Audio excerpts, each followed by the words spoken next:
Hi everyone. So I've got requests from many of you to take lecture on this topic, and it being a very important topic as far as exam point of view is concerned, I thought it's better to record and upload it on YouTube. So I have taught you about the drug delivery systems, right? What are they? They are the modes or the means or the dosage forms by which we can deliver the drug so that its therapeutic benefits could be achieved, right? Our dosage form comprises of what? Our API and the excipients. API is what? The active pharmaceutical ingredient. I hope you remember all this. So we have several kinds of drug delivery systems that are available in the market. I have already taught you about them.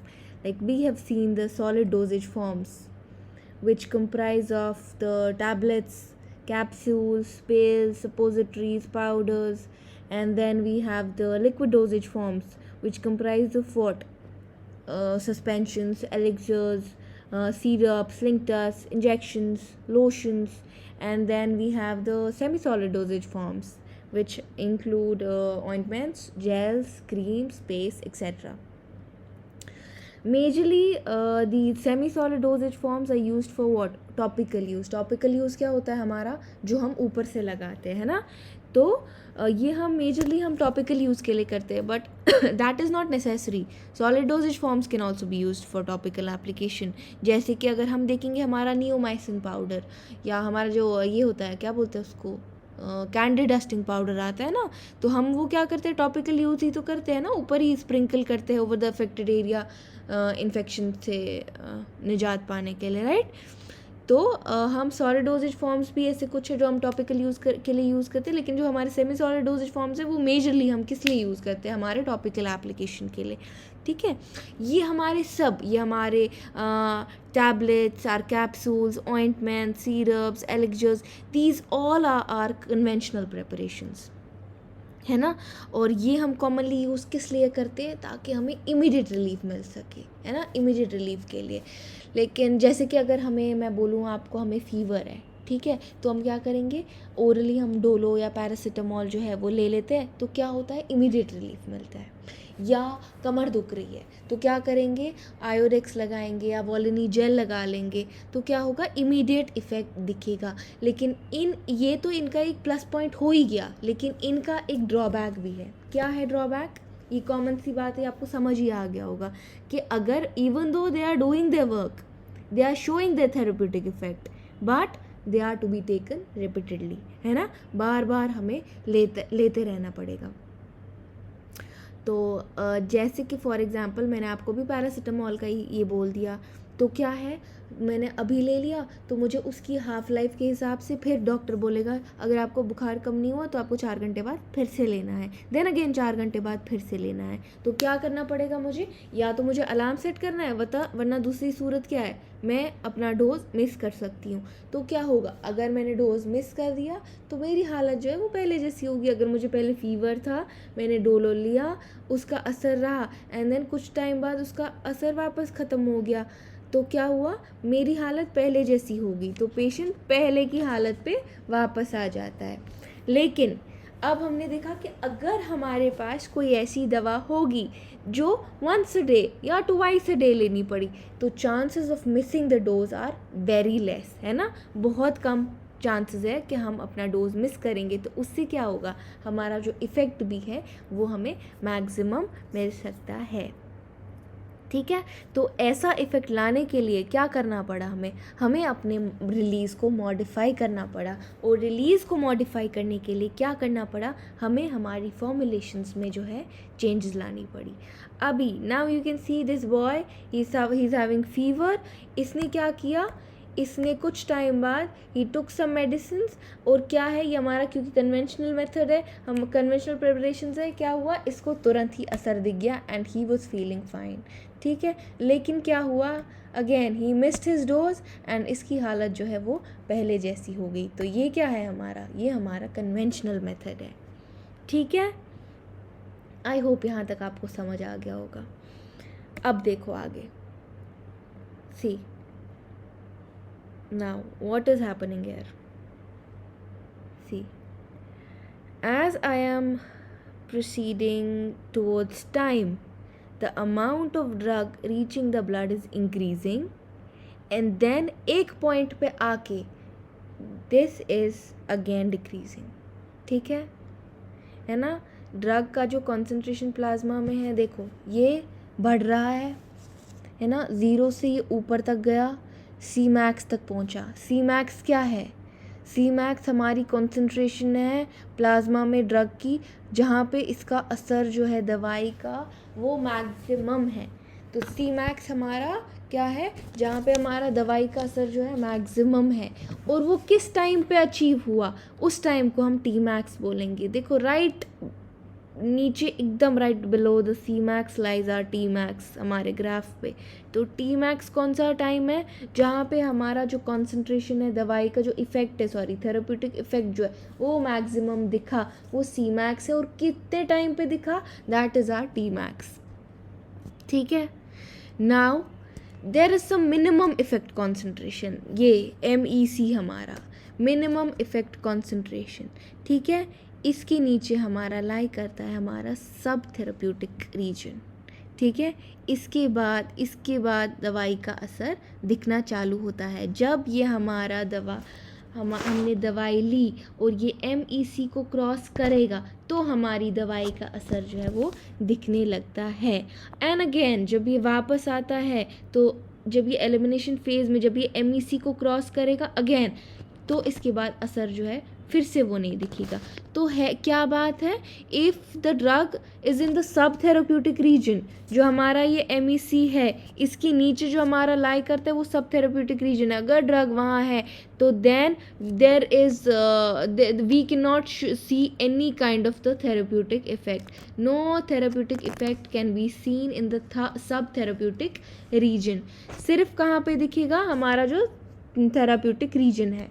Now then there's a line, see this, you can see this dotted line MSC. This is the maximum safe concentration. मतलब ये एक point होता है जिसको अगर हमारी drug की concentration ने क्रॉस किया then again it becomes what? Toxic.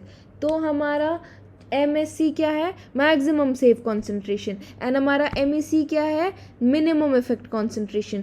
तो ये MSC और MEC के बीच का जो एरिया है इसको हम बोलते हैं थेराप्यूटिक रीजन. ठीक है. क्या बोलते हैं हम इसको? Therapeutic region. कौन सा? MSC और MEC के बीच में जो लाई करता है इसको हम थेराप्यूटिक रीजन बोलते हैं. अब देखो, अगर हमने ड्रग ली suppose orally and after 2 hours it reaches the maximum safe level, है ना. उसके बाद क्या होता है? it starts falling down, elimination phase आ जाता है. ठीक है. मीन्स इफ़ेक्ट जो है हमारा वो कम हो रहा है. ठीक है. सी मैक्स के पास मैंने आपको क्या बोला? हेयर एट सी मैक्स जो हमारा रेट ऑफ अब्जॉर्प्शन होता है वो किसके बराबर होता है? वो हमारा रेट ऑफ एलिमिनेशन के बराबर होता है. ये ध्यान रखना. सी मैक्स के पास क्या होता है? रेट ऑफ अब्जॉर्प्शन जो है वो रेट ऑफ एलिमिनेशन के बराबर होता है. ठीक है. तो क्या हुआ? सी मैक्स के बाद एलिमिनेशन फेज़ हो जाता है, फिर अगेन इफ़ेक्ट कम होने लगता है. और अगर मैंने इससे पहली डोज दवाई 2 बजे से पहले ही आधा घंटा पहले दवाई नहीं ली तो क्या होगा? मेरे को फिर से पेन वगैरह शुरू होने लगेगा. ठीक है. ये हमारा था किसके लिए? हमारा ओरल फॉर्म के लिए, हमारा टैबलेट्स कैप्सूल्स ये सब के लिए. नाउ अगर हम बात करेंगे इंजेक्शंस की. Now see, if I inject the drug directly into the plasma, the graph will look something like this. है ना. क्या हो रहा है? सी मैक्स शुरू में ही अचीव हो रहा है. क्यों हो रहा है? क्योंकि मैं डायरेक्टली प्लाज्मा में जो ड्रग है हमारा इंजेक्ट कर रही हूँ. ठीक है. लेकिन अगेन क्या हो रहा है? कुछ टाइम के बाद जो है हमारा थेरेप्यूटिक इफ़ेक्ट जो है इसका कम होता जा रहा है. और एक टाइम आएगा, ये आ रहा है जब हम हमारे सब थेरेप्यूटिक रीजन में हो रहा है. तो इस टाइम पे क्या होगा? अगेन मेरे को दूसरा डोज अपना लेना पड़ेगा, बिकॉज ये अगेन ये इंजेक्शन है, हमारा कन्वेंशनल मेथड है ना. सी यहाँ पे मैं आपको बताती हूँ. See what is happening here. यहाँ पे भी क्या हुआ? इंजेक्ट किया, देन 4 बजे से बिल्कुल पहले ही दवाई का जो असर है इंजेक्शन का वो ख़त्म होने लगा। देन 4 बजे मैंने फिर से इंजेक्शन लिया, लेकिन वो आधा घंटा, देखो 4 बजे से पहले ही फर्स्ट डोज का असर जो है वो ख़त्म हुआ है, जहाँ ये मैंने एरोज पुट किया है ना। तो ये हाफ़ एन आवर समझो, हाफ़ एन आवर भी इंसान को हल्का फुल्का दर्द वापस होने लगता है, या वो अपनी वापस पहले की कंडीशन पे वापस पहुंच जाता है। तो क्या हुआ, फिर से अगेन आपको डोज दूसरा लेना पड़ा, तो आप फिर से थोड़ा ठीक हो। तो ये है क्या, ये हमारा कन्वेंशनल मेथड है ना। ये मैंने इंजेक्शन का दिखाया। If I again take the case of oral dosages form, ये हमारा टैबलेट ले लो। क्या हुआ है इसमें, पहले ये फर्स्ट डोज हमारा लिया है पेशेंट ने, ठीक है, 10 बजे लिया, 2 बजे तक असर बिल्कुल ख़त्म हो गया था। 2 बजे इसने फिर से बेचारे ने लिया, 6 बजे तक असर बिल्कुल ख़त्म हुआ था। तो ये देखो 2 से पहले ही असर ख़त्म हुआ है, बिकॉज थेरेपेटिक रीजन देखो कहाँ पे एंड हो रहा है, उससे पहले 2 से लेके उससे पहले ही और 2 के थोड़ा टाइम बाद तक भी हमारा ये जो है थेरेपेटिक इफ़ेक्ट बिल्कुल नहीं है। तो अगेन क्या हो रहा है, पेशेंट की हालत वही हो रही है। सेम ऐसे ही थर्ड डोज में भी तो क्या हो रहा है, बीच बीच का ऐसा ऐसा टाइम आ रहा है जहाँ पे पेशेंट की हालत जो है वापस पहले जैसी होती जा रही है। ये हमारा कन्वेंशनल मेथड में हो रहा है। अब अगर इन पे ये तब हो रहा है, ये कौन सा केस है जब पेशेंट ने डोज थोड़ा मिस किया है, ये थोड़ा बहुत लेट हुआ है। अभी देखो अगर पेशेंट ने डोज मिस नहीं किया तो क्या होगा, 10 के बाद इसने 12 ही बजे वापस दवाई ली, तो क्या हुआ, जैसे हमारा फर्स्ट डोज जो है वो सब थेरेपेटिक रीजन में आने लगा, सेकेंड डोज ने हमारे क्या किया, काम शुरू किया अपना और कंटिन्यूड रहा। तो दवाई का जो असर है वो कंटिन्यूड रहा, ख़त्म बिल्कुल भी नहीं हुआ। ये कब है, ये अगेन हमारा कन्वेंशनल मेथड है, लेकिन कब, जब पेशेंट ने डोज मिस ही नहीं किया। So, in order to avoid the loss of the therapeutic effect, the patient should take the medicines repeatedly at proper time intervals, which is termed as half-life of the drug. This half-life of the drug, it regulates the dosage frequency. If this half-life is longer, then the frequency of the dosage of the drugs will be less. ये इस तरह मैं आपको समझाऊंगी, जैसे किसी दवाई की half life 12 hours है, ठीक है, तो डोजेज क्या हो जाएगी, आपको 12 आवर्स बाद लेना है, ठीक है। तो आपने सुबह एक ले ली समझो 10 बजे, तो आप रात के 10 बजे लोगे दूसरी 12 आवर्स बाद। तो क्या होगा हमारा, अगर इसकी हाफ लाइफ ज़्यादा है तो डोजेज कम हो जाएगी, फ्रीक्वेंसी। अगर अब किसी दवाई का हाफ लाइफ सिर्फ 4 आवर्स है तो आपको हर 4 घंटे बाद लेना है, तो फ्रीक्वेंसी क्या हो जाएगा, बढ़ जाएगी, ठीक है। तो इसका मतलब if the half life of the drug is longer than the frequency of the dosages will be less, ठीक है। Now in order to avoid overcome this problem of multiple and frequent dosage of drugs, a new dosage form was introduced, where we made modifications in the rate and the extent of drug, which suitably regulated the concentration of drug in the blood, ठीक है। तो आया हमारा controlled release drug delivery system.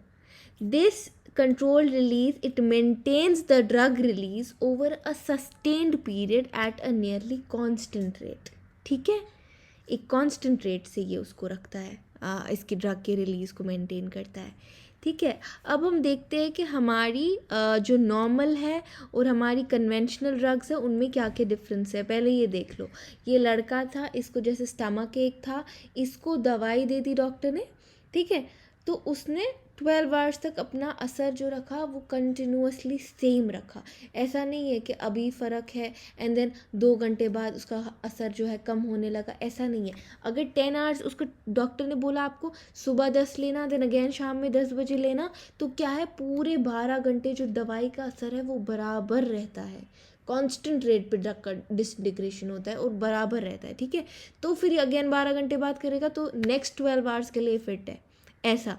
तो क्या हुआ, बार बार इसको दवाई लेने का ये नहीं हो रहा एंड फ्लक्चुएशंस नहीं हो रहे ब्लड में। ऑब्वियस बात है, अभी आपने लिया सीधा 12 घंटे बाद या 10 घंटे बाद ले रहे हो, फ्रीक्वेंसी भी कम है, आपका chances of missing the dose भी कम है, डोज मिस नहीं होगा तो ऑब्वियसली आपको असर ज़्यादा ये होगा कि आपका जल्दी आपको ठीक होने का ये है हिसाब। तो ऐसा अभी ये देखो यहाँ पे हमारे कंट्रोल रिलीज में क्या होता है, आपने ड्रग ले लिया, ये हमारे थेरेप्यूटिक रीजन में आ गया एंड देन पूरे टाइम ये एक कांस्टेंट रेट से रहता है, ठीक है, नो फ्लक्चुएशंस नथिंग, ठीक है। ये हमारा कौन सा है, हमारा कंट्रोल रिलीज का। I expect you all to make these graphs in your exam, these are carrying marks, ठीक है। अब कंपैरिजन देखते हैं बिटवीन आर कन्वेंशनल एंड हमारा control release drug delivery system, ठीक है। तो पहला आता है हमारा रिलीज में क्या है, अगर हम देखेंगे तो कन्वेंशनल डोजेज फॉर्म जो है इसमें क्या है, ड्रग जो है वो रैपिड और कंप्लीटली रिलीज हो जाती है।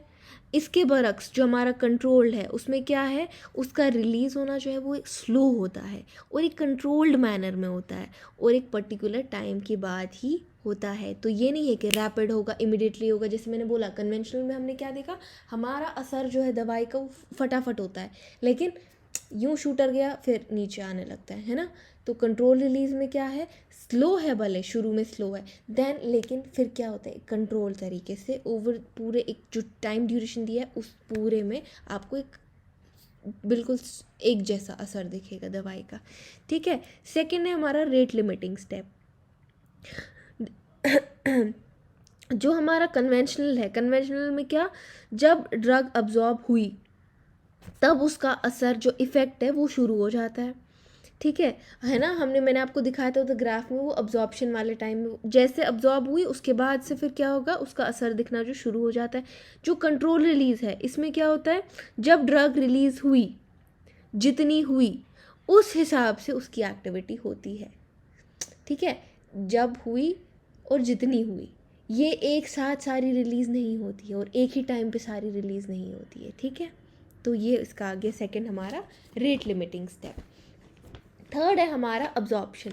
तो कन्वेंशनल में क्या, अब्जॉर्प्शन जो है वो पोर होती है और कंट्रोल्ड में क्या होगा, कंट्रोल में जैसा हम उसको डिज़ाइन करेंगे उस तरीके से उसका अब्जॉर्प्शन होता है, ठीक है।